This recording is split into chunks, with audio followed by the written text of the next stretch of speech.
नौकरी मिलने के बाद सबसे पहले तो एक फीलिंग आता है कि हाँ, आप कुछ वर्थ मेकिंग आप कुछ काम किए हैं लाइफ में। मेरी मम्मी भी बहुत गुस्सा हो गई थी, हमसे बात नहीं करती थी कि अरे तुम इंजीनियरिंग छोड़ दी, आगे जनरल कंपटीशन में तुमको पता है कितना स्ट्रगल है, नहीं होगा तो सब क्या बोलेंगे कि बेटी को पटना भी भेजी पढ़ने के लिए और कुछ हुआ भी नहीं। हम बोले नहीं मम्मी तुम पेशेंट रखो, हम कर लेंगे नौकरी, हम कर लेंगे। और जिस दिन रिजल्ट आया ना, आज मम्मी सबको चौड़ में बोलते हैं मेरी बेटी का नौकरी हो गया और पीओ में हुआ है। तो एक होता है ना मिडिल क्लास फैमिली का थिंकिंग कि बेटी का पैसा नहीं लेंगे, बेटी का पैसा नहीं लेंगे। लेकिन मेरे घर में था कि शुरू से पापा मैं कमाऊंगी, आपको इसी से घर बनाना है।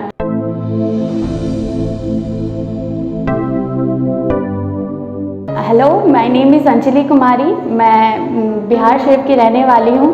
मेरा भी हाल ही में चयन IBPS के थ्रू बैंक ऑफ इंडिया में एज अ PO हुआ है। मैं विकास कोचिंग की एक स्टूडेंट रह चुकी हूँ। नौकरी मिलने के बाद सबसे पहले तो एक फीलिंग आता है कि हाँ, आप कुछ वर्थ मेकिंग आप कुछ काम किए हैं लाइफ में, कि आप वर्थलेस नहीं है, आप कुछ अचीव किए हो लाइफ में। खासकर एक लड़की होकर एक बिहार जैसे स्टेट में एक नौकरी लेने ना, खासकर एक मिडिल क्लास फैमिली में, ये बहुत बड़ी बात होती है।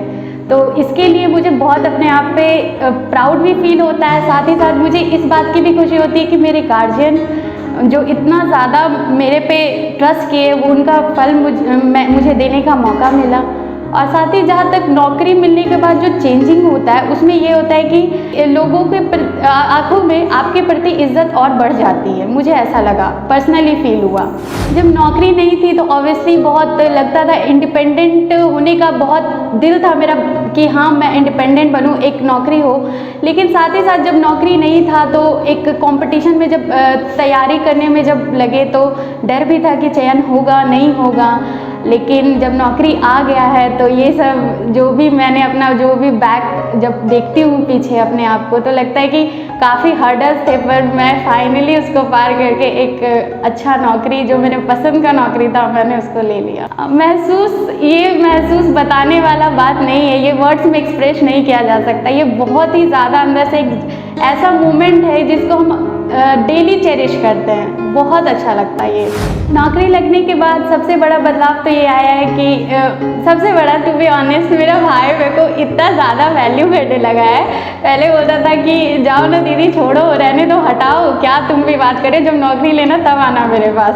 जब अभी ले लिए हैं तो वो बोलता है ना, नहीं दीदी से पूछ के करेंगे, दीदी को पता होगा। तो ये चीज़ अपने आप में ही बहुत अच्छा फीलिंग आता है। फिर मेरे भैया, मेरे पापा, जो भी एक होता है ना कि मिडिल क्लास फैमिली में कि बेटी को कैसे बाहर भेजे पढ़ने के लिए, तो आज सब कुछ वर्थ मेकिंग लगने लगा है कि नहीं। मेरे मम्मी, मेरे पापा जितना भी स्ट्रगल किए, खासकर जो मेरा भैया मेरे साथ वो रहा था पटना में जब मैंने पढ़ाई किया था, तो हर एक मोमेंट पे मेरे को सपोर्ट करना।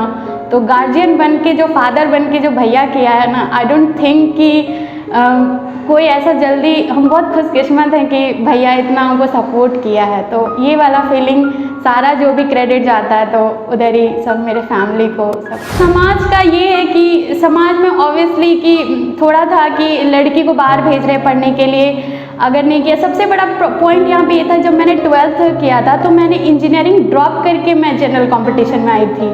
तो इस टाइप पे मेरी मम्मी भी बहुत गुस्सा हो गई थी, हमसे बात नहीं करती थी कि अरे तुम इंजीनियरिंग छोड़ दी, आगे जनरल कंपटीशन में तुमको पता है कितना स्ट्रगल है, नहीं होगा तो सब क्या बोलेंगे कि बेटी को पटना भी भेजी पढ़ने के लिए और कुछ हुआ भी नहीं। हम बोले नहीं मम्मी तुम पेशेंट रखो, हम कर लेंगे नौकरी, हम कर लेंगे। और जिस दिन रिजल्ट आया ना, आज मम्मी सबको चौड़ में बोलते हैं मेरी बेटी का नौकरी हो गया और PO में हुआ है। तो ये बहुत बहुत अच्छा लगा। इंजीनियरिंग इसलिए छोड़े क्योंकि मेरा कोई पैशन नहीं था इंजीनियरिंग करने का, पर पापा को था कि एक स्टेबल जॉब ले लो तुम। हमको बहुत लगता है कि जनरल कंपटीशन में बहुत स्ट्रगल है, नहीं हो पाएगा। एक शुरू में डाउट सबको होता है जनरल कंपटीशन को लेके, खासकर जब मेरा ये था कि हम यहीं रह के पढ़ लेंगे। तो इस केस में पापा बोले कि नहीं इंजीनियरिंग कर लो, स्टेबल जॉब ले लो, इधर बहुत बहुत चैलेंजेस मिलेंगे तुमको। तो इस केस में मेरे को जब इंटरेस्ट था ही नहीं, फिर भी मैंने प्रेशर में कंप्लीट तो कर लिया इंजीनियरिंग, मतलब इंजीनियरिंग की पढ़ाई तो मैंने कर ली।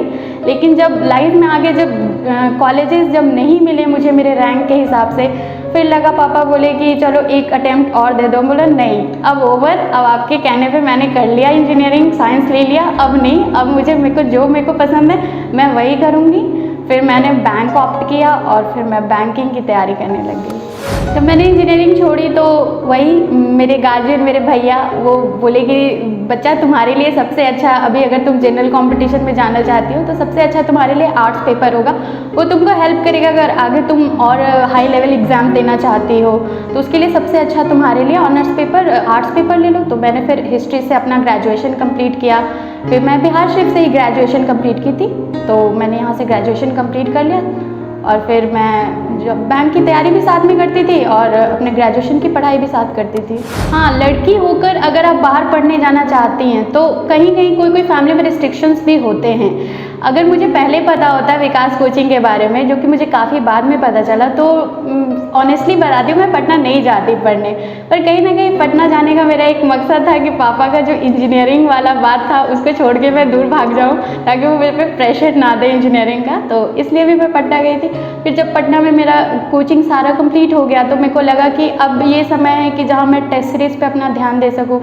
फिर जब मैं यहाँ छुट्टियों में आई तो मुझे विकास कोचिंग के बारे में पता चला। फिर मैं यहाँ ज्वाइन कर ली और मुझे बहुत फ़ायदा हुआ यहाँ से, बहुत। और मुझे अफसोस भी होता है कि मैं पटना में उतना दिन गई, लेकिन इस बात का अफसोस नहीं होता है कि चलो कि पढ़ाई के बाहर नए शहर में रहने का मौका मिला। तो ये चीज़ बहुत अच्छा है। पर पढ़ाई के मामले में विकास कोचिंग अगर आप खोज रहे हो अपने शहर में बिहार शरीफ में, तो आपके लिए विकास कोचिंग बहुत अच्छा है। मैं पर्सनली अपने लेवल पे बता रही हूँ। आर्थिक आज़ादी सभी के ज़िंदगी में बहुत बड़ा रोल प्ले करता है। अगर आप इकोनॉमिकली इंडिपेंडेंट हो तो सबसे बड़ी बात होती है कि आप किसी पे डिपेंड नहीं होते हो।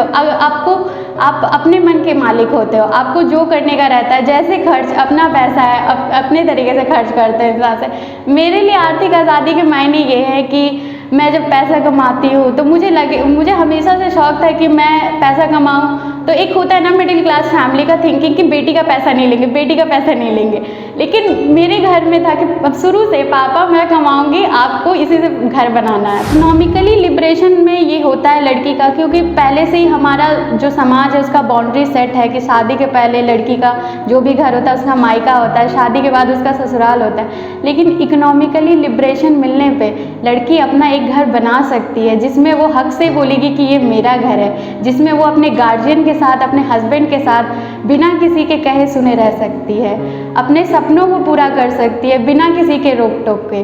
तो अगर आप लिबरेटेड हो, इकोनॉमिकली इंडिपेंडेंट हो, तो ये अपने आप में ही बहुत गर्व करने की बात है कि मुझे किसी की भी अब जो होता है ना ताने सुनने की ज़रूरत नहीं है। अब मैं अपने आप से ही सब कुछ कर सकती हूँ।